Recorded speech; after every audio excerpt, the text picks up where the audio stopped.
Welcome to my channel healthy cooking passion. ఈరోజు నేను చేయబోయే రెసిపీ బటర్ చికెన్. దానికి ఫస్ట్ స్టవ్ వెలిగించుకొని ఒక కడాయి పెట్టుకొని అందులో ఆనియన్స్ వేసుకోవాలి. ఒక మీడియం సైజు ఆనియన్స్ 2 వేసాను.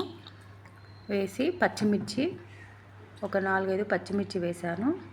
ఇంకా ఆయిల్ ఏం వేయలేదు. టమాటోలు కూడా ఒక మీడియం సైజు ఒక 3 టమాటోస్ వేసాను. ఇది కాజు ఇంకా సీడ్స్ వేసాను. వేసి ఇంకా కొంచెం ఆయిల్ వేయాలి, ఎక్కువ అవసరం లేదు. వేసి అవి బాగా మగ్గించుకోవాలి. ఇది గ్రేవీ కోసం. ఇప్పుడు అవి మగ్గేలోగా మనం చికెన్ మ్యాగ్నేట్ చేసుకుందాం. ఇప్పుడు ఇది కేజీ చికెన్. ఇందులోకి మనము అల్లం వెల్లుల్లి పేస్ట్ పెద్ద స్పూన్తో వేసాను. అందులోకి సాల్ట్ వేసాను,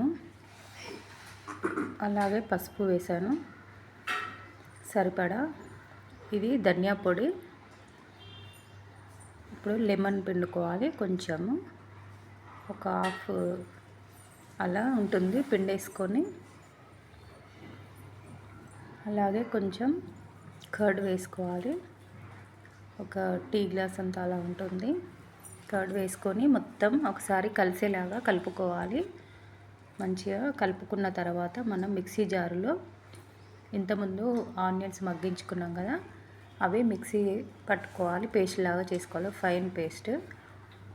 అదే కడాయిలో మనం కొద్దిగా ఆయిల్ వేసుకోవాలి, బటర్ ఎక్కువగా వేసుకోవాలి. ఇది ఇంట్లో నేను చేసిన బటరే. బటర్ ఎక్కువగా వేసుకొని అది కొంచెం బటర్ మెల్ట్ అయ్యాక అందులోకి కొంచెం ఒక బిర్యానీ లీవ్స్ వేసాను. వేసి ఇప్పుడు మ్యాగ్నేట్ చేసుకున్న చికెన్ వేసేసుకోవాలి. చికెన్ వేసేసుకొని ఒకసారి అంతా మంచిగా కలిపేసుకోవాలి. మీరు ఆయిల్ వేసుకోకుండా మొత్తం బటర్ కూడా వేసుకోవచ్చు. కొంతమంది ఎక్కువ బటర్ ఫ్లేవర్ నచ్చారు కాబట్టి నేను అట్లా కొంచెం వేసాను. ఇప్పుడు అది బాగా మగ్గిపోయి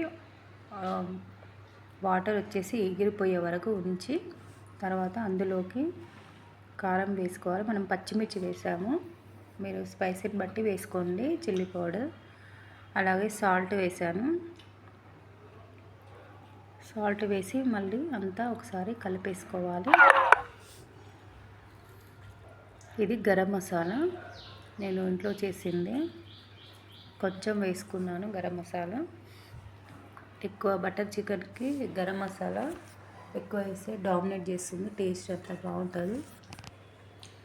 ఇప్పుడు మిక్సీ పట్టిన పేస్ట్ కూడా వేసేసుకోవాలి. వేసేసుకొని అంతా ఒకసారి కలిపేసుకోవాలి. బాగా మగ్గిపోయి కొంచెం ఆయిల్ సపరేట్ అయ్యాక అందులోకి కొంచెం వాటర్ వేసుకోవాలి. మనం మిక్సీ జార్లోనే వాటర్ వేసేసుకొని మనకి గ్రేవీ చిక్కగా రావాలి అంటే కొంచెం వాటర్ వేసుకొని, మనకు కొంచెం డ్రైగా అవ్వాలి అనుకుంటే కొంచెం తక్కువ వేసుకొని బాగా దగ్గరికి మగ్గబెట్టుకోండి. ఇది కస్తూరి మేతి. దాన్ని డైరెక్ట్గా అలాగే వేయకుండా కొంచెం వేడి చేస్తే క్రిస్పీగా అవుతుంది కస్తూరి మేతి. అప్పుడు కొంచెం నలిపేసి వేస్తే బాగుంటుంది. ఇప్పుడు కొద్దిగా చిక్కగా పడింది కాబట్టి నేను రోటీస్లోకి వేస్తున్నాను. గోధుమ పిండి పరోటా చేశాను అందులో కాబట్టి కొంచెం గ్రేవీ లాగా చేస్తున్నాను. ఇప్పుడు అంతా కలిపేసుకొని మనం సాల్ట్ అవన్నీ ఇప్పుడే చెక్ చేసుకోవాలి. చెక్ చేసుకొని ఇంకా మగ్గించుకోవాలి.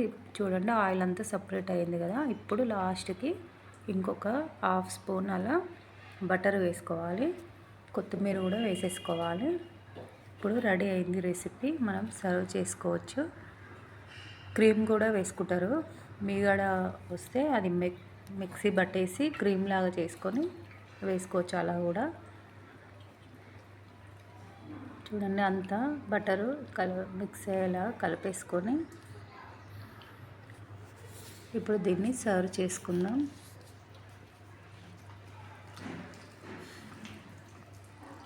చూడండి ఎంత బాగా వచ్చిందో కర్రీ. చాలా టేస్టీ ఉంటుంది. రెస్టారెంట్ స్టైల్లో లాగా చేశాను. చాలా బాగుంటుంది. రోటీస్లోకైనా పరాటాలోకైనా మంచి రైస్ చాలా బాగుంటుంది. ఇది ట్రై చేయొచ్చు అలా అన్నిట్లోకి. ఇప్పుడు సర్వ్ చేశాను. మీకు ఈ వీడియో నచ్చినట్టయితే లైక్ చేయండి, షేర్ చేయండి, సబ్స్క్రైబ్ చేసుకోండి.